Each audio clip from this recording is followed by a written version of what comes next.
Previously on Halloween Ends. You got something I need.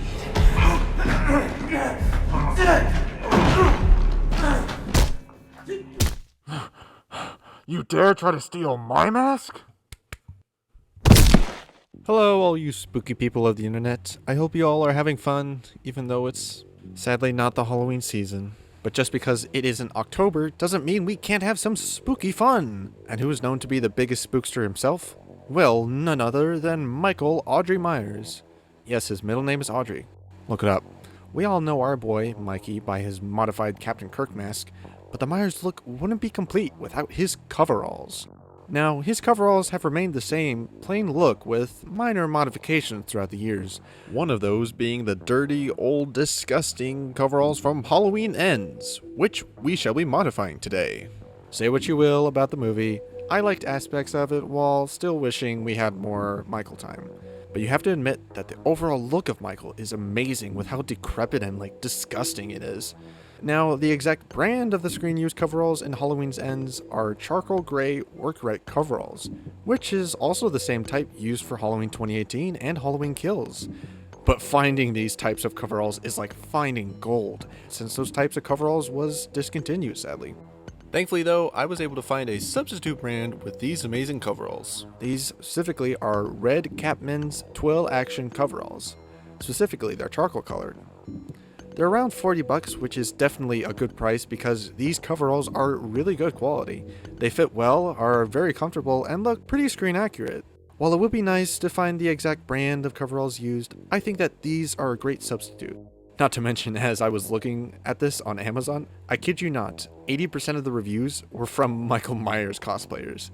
So that told me that these were the right ones to go with. Now enough chatting about these coveralls, let's get to modifying them. Now the coveralls look clean and brand new, but we want them ragged and used. A quick and easy way to do that is to take some rough sandpaper and start rubbing it up and down the coveralls, mainly to fuss up and scratch the fabric. Huge thank you to Cosplay Chris for this amazing tip. Be sure to go check out his amazing video on the Halloween Kills coveralls.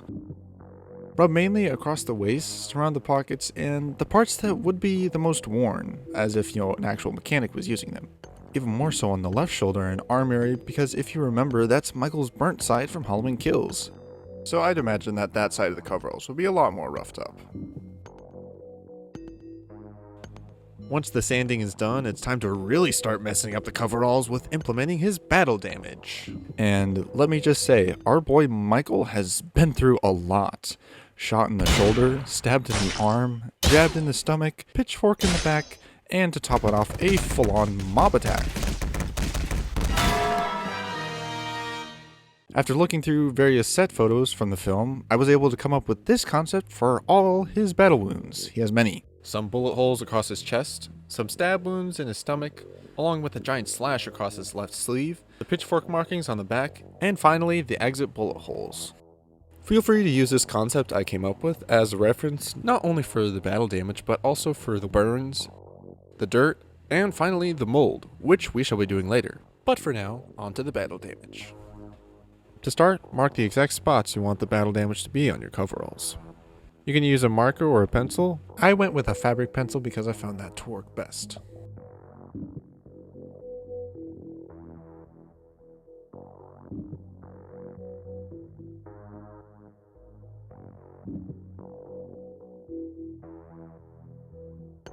Once all the spots are properly marked out, it's time to cut the fabric. Not with a knife, but with scissors. You can use any scissors you like. I mainly think it's best to use smaller scissors, because you need to be very precise when it comes to cutting.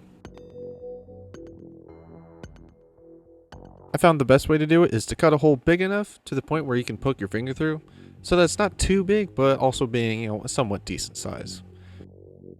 When it came to the stab wounds, I went with about 1 to 2 inch cut across, which I found to be the right size.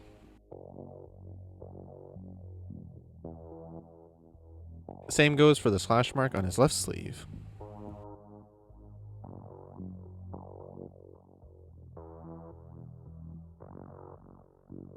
After cutting, grab that sandpaper again and rub the bullet holes some more just to roughen up the tears, making it look more natural.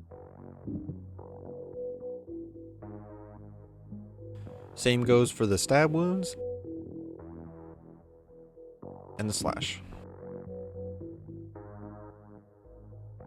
Flip your coveralls over, and now it's time to do the back. Basically cut about the same size, with a little bit bigger since these are the exit wounds, so they should be at least a tiny bit bigger than the entry wounds.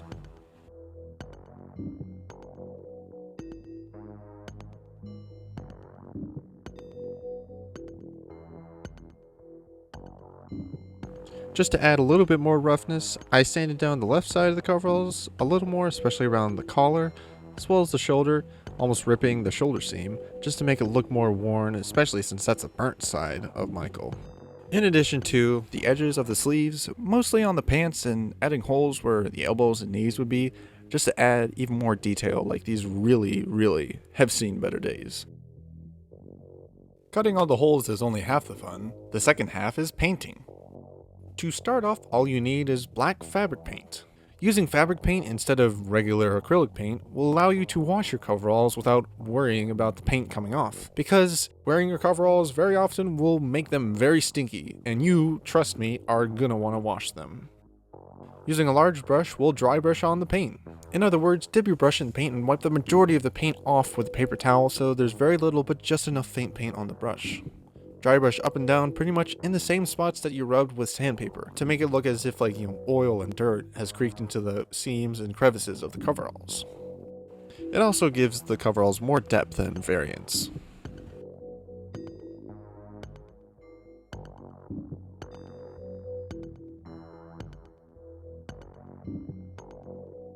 Once it's all done, it should look even more used and rugged. A far cry from how new and clean they used to look. If you're going for a Halloween 2018 look, this is pretty much all you have to do. But we're doing ends look, which means we have much ahead of us. Going back to the wounds, we couldn't just leave them as empty holes, we need to fill them. Start by turning your coveralls inside out. Then with some basic black fabric, you can use any kind that you like, and a handy dandy hot glue, cut small pieces in and glue them on the inside of the coveralls. Do this for the bullet holes, the stab wounds, and especially for the slash on the sleeve.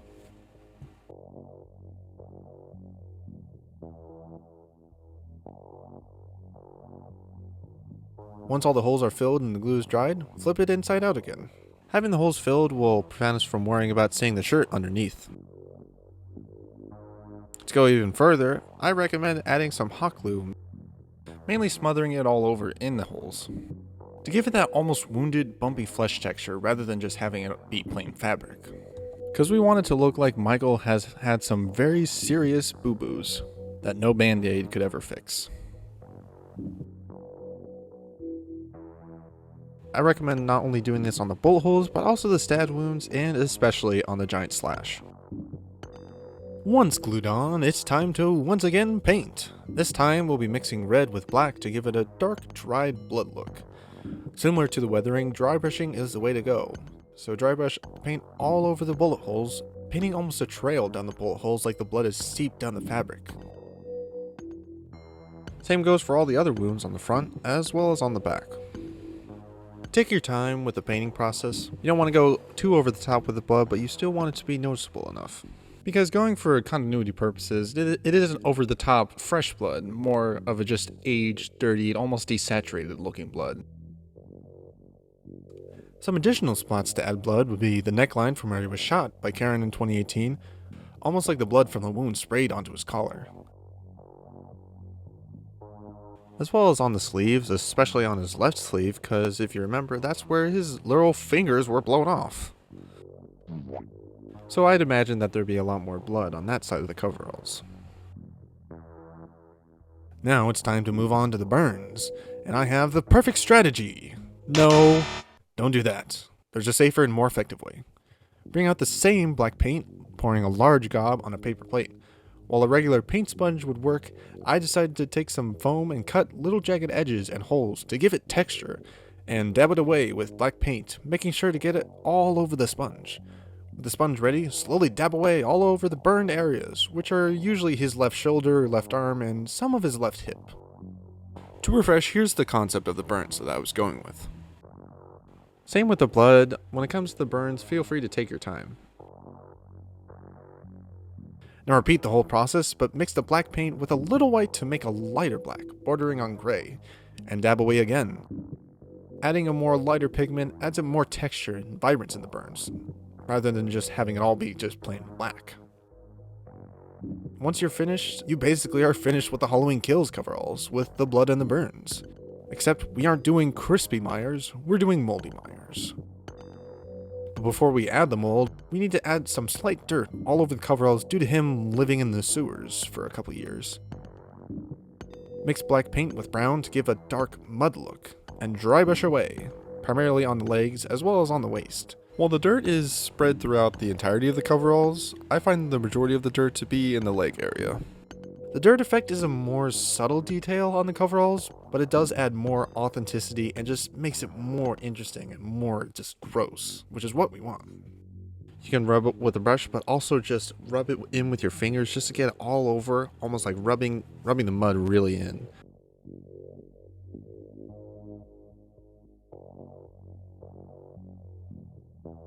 Finally, now we can add to the mold, probably the moment you've all been waiting for. Now, we obviously aren't going to use real mold, that would be very bad and disgusting. Instead, we'll have to be more creative.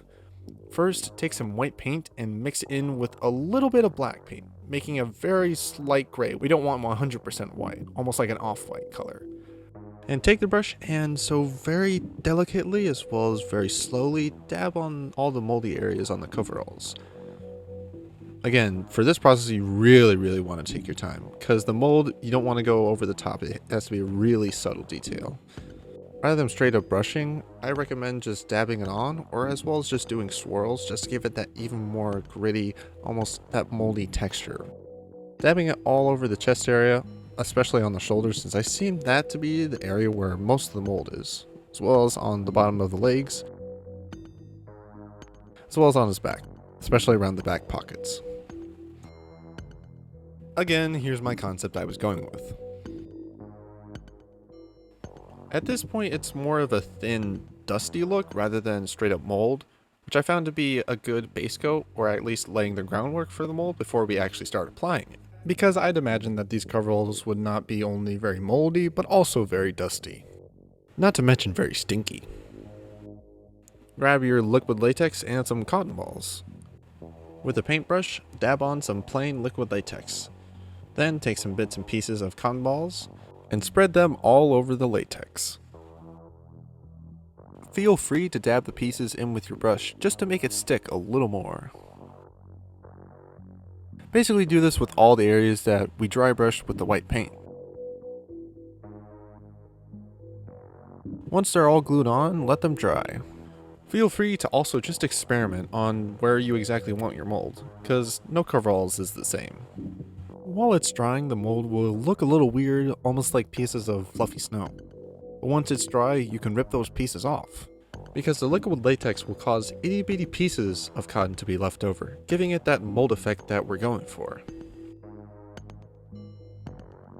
Hand picking off the mold will do the trick, but it does get very tiring, especially in your fingers. So feel free to get out that sandpaper again and rub off any excess cotton we don't need.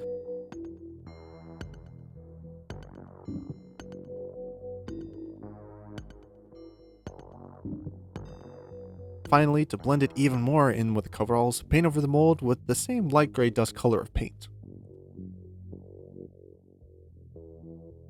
While the coveralls may look finished, don't forget about the shirt underneath. The shirt itself is pretty simple, just a simple navy blue shirt. I got mine at Joann's, of course. Mainly just paint with colors that we've been using, like the dirt and blood color.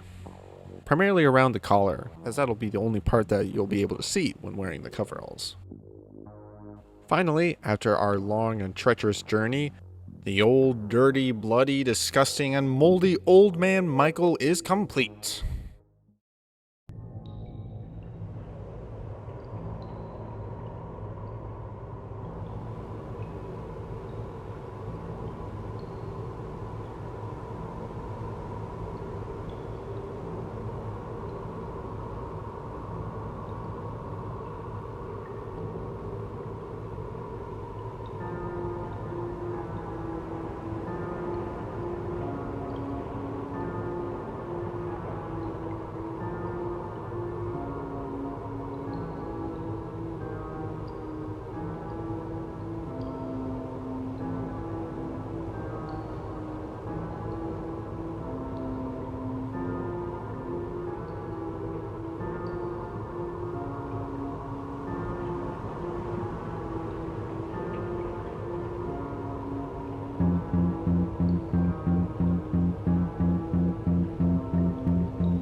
Thank you guys so much for watching. I'm really sorry that this video took this long, but it's finally here. I had a ton of fun modifying my coveralls, and I hope you guys have a ton of fun modifying yours. Of course, no coveralls is the same, so feel free to do your own creative take on it as well. For me, I went with majority with Screen Racket, but also, taking a few creative liberties. I'm super psyched with how it turned out. I think it's definitely a lot better than my previous Halloween Ends coveralls. As well as if you notice that my mask has changed a lot since my original Halloween Ends mask video, mainly just because I've gotten a lot better at mask rehauling. Speaking of, I actually do have an Etsy where I sell all the Michael Myers masks that I rehaul, so feel free to stop by there if you're interested in getting your own mask. As well as if you're a huge fan of Michael Myers cosplay or just cosplay in general, feel free to subscribe. I would definitely really appreciate it. Anyways, guys, thank you guys for watching. Even though it's not Halloween, I hope you have a spooky and fun day. Bye.